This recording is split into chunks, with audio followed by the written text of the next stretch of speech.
All right, Jason Price, library guy here with you. I'm just going to go over, for those of you that are returners, you'll notice that our TexShare page is actually new, which is a good thing. You'll have to relearn it, unfortunately, but I think it's a little easier to navigate for those of you that are new. I'm going to show you how to log inside of the TexShare databases. So, like everything else that we have at the library, you just click on the library tab up here at the top of the FPC website, and you just scroll down.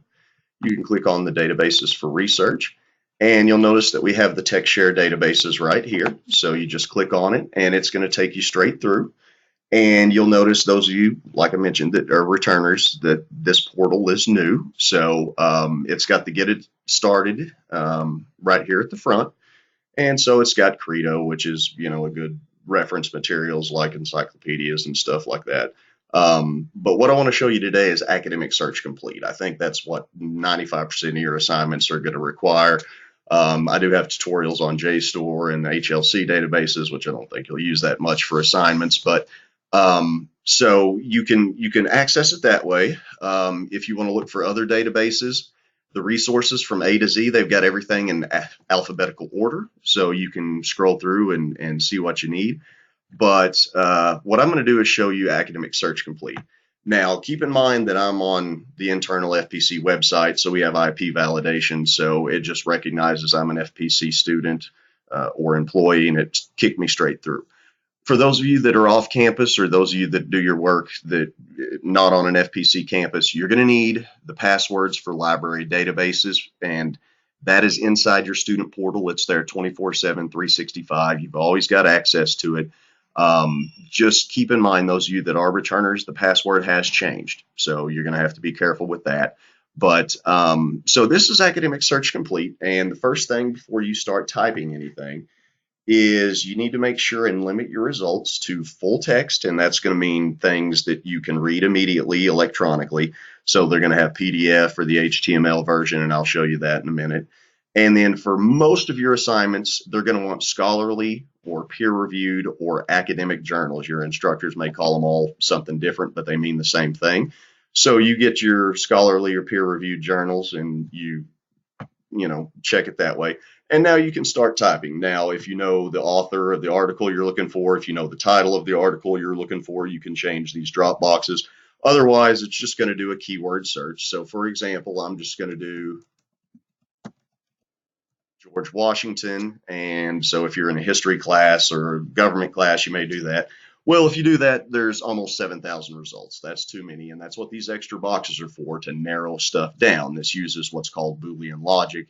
So you can use and or not. By default, if you just use and, it'll return everything that has George Washington. And let's say you're doing a paper over the Revolutionary War. There it is right there. And so you just hit enter, and what it's going to do, it's going to kick it down to 40. And so now that's a little bit more manageable, and you can read, obviously, in blue. This is the actual title of the article. Underneath it, it's got all that bibliographic information you're going to need for your works cited page. But you'll notice this first one says review, and that means it's actually a book review. This is an academic journal, so you can see the publication date. Some instructors will require you to have things within the last 5 years. So you can use this as a slider, or you can just type this in. And then if you want just the academic journals, you can go by source type, and it's just going to give us 16 results. So we got 16 results in this one database about George Washington and the Revolutionary War. So we'll scroll down and decide, and okay, so you can see some of them just have the PDF full text, some of them have both, like this one. But if you're trying to figure out what you need to do, you just scroll over this little piece of paper with the magnifying glass. It's going to give you all that bibliographic information as well. But it also gives you the abstract, which is usually a 100 to 200 word summary about what's actually in the article. So think of it as a movie preview for the article. And that'll let you know if that's something that you want to use, or you decide that's no good and you want to move on. But for argument's sake, and just so I can show you this, let's do Revisionist Patricide, Thomas Paine's letter to George Washington. We click on that, and what we're going to get is the article page. So here in the middle of the page, once again, is all that bibliographic information. If you keep scrolling down, this is the HTML version of that. If you're not big readers, you can actually have it read the article to you. You've got one of three lovely accents to choose from. I don't know if anybody ever uses it, but I always like to show that option. But my recommendation is if it has both, use the PDF full text version. I'm still old school, like to print stuff out and highlight it, and you can do that, or you can save it to your desktop, a flash drive. And as you can see, here is the actual article itself. So, I can do my best to try to help and save you time on finding the article, but then you're going to have to read and write the thing. I can't help you with that. I can help you with, a lot of other things, but you're the one that's going to have to do that work. So here's the entire thing, and you'll notice that one of the reasons I suggest using the PDF is it's actually got the page numbers from the original journal in which it was published.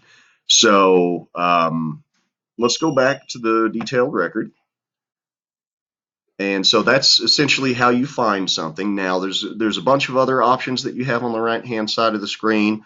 You can see print, email, save it. You can export it if you have any sort of bibliographic software. But one of the things that you're really going to like, I think, is the Cite button. And what it does is here in the middle of the page, it's going to tell you the format in which to put it. So if you're in a psychology class, here's the APA format.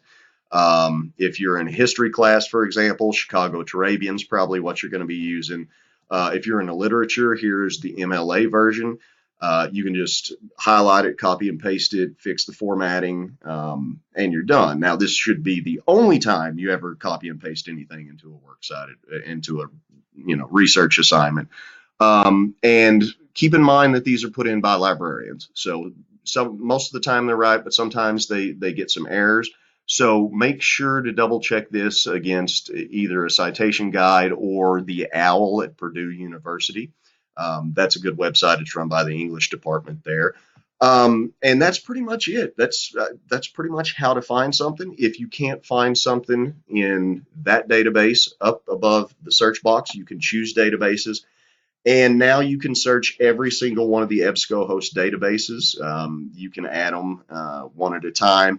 If you're in a psychology class, we have something specific for that. So you can go through, this is Eric's for education. So there's a number of different things. Just for argument's sake, I'm going to select all of them. And you'll notice that when I do that, the format hasn't changed. Now you need to go back and choose limit your results again. So you still want the full text in the scholarly or peer-reviewed journals. And then you just scroll back up, do a search. Last time we had 40 results, including book reviews. Now we have 134. So as you could see, it more than tripled it. So I would start small. And then if you can't find something, slowly expand out with the different databases that you think are relevant to whatever assignment you have. The last thing is the Ask a Librarian button. It does exactly what you think it is. It's not a trick button. And this will just go straight to me. And you just put your name, your email address. I don't care if you use your student email or your personal email address. I'll get back to you with that. I'd prefer your student email. And then your question. Let me know whose class you're in. Let me know what your assignment is, how many articles you need, when it's due by, because I need to be able to prioritize that. And then leave this checked, include your current search history. I'll actually be able to see what you've been searching, what limiters you had on, what databases you were doing. And so it saves me time and it saves you time. It saves me time because I can see what you've done and I'm not doing the exact same search. And it saves you time because if I don't have that, then I might be doing the same searches you've already done and haven't found anything, or seen you an article that you've already decided is not going to be any good. So hopefully that makes sense. Contact me anytime. I get email on my phone. I try to answer as soon as I possibly can, even on the weekends. So email, call, Skype. We can set up a Skype interview. You can come in person if you're on the Borger campus, or a lot of times I go and travel to the various dual credits and stuff, so I can help you that way. But all my contact information is on that, passwords for library databases list. And it's always inside your student portal at all times. So hopefully that took care of everything. If you have any questions, please, please, please let me know.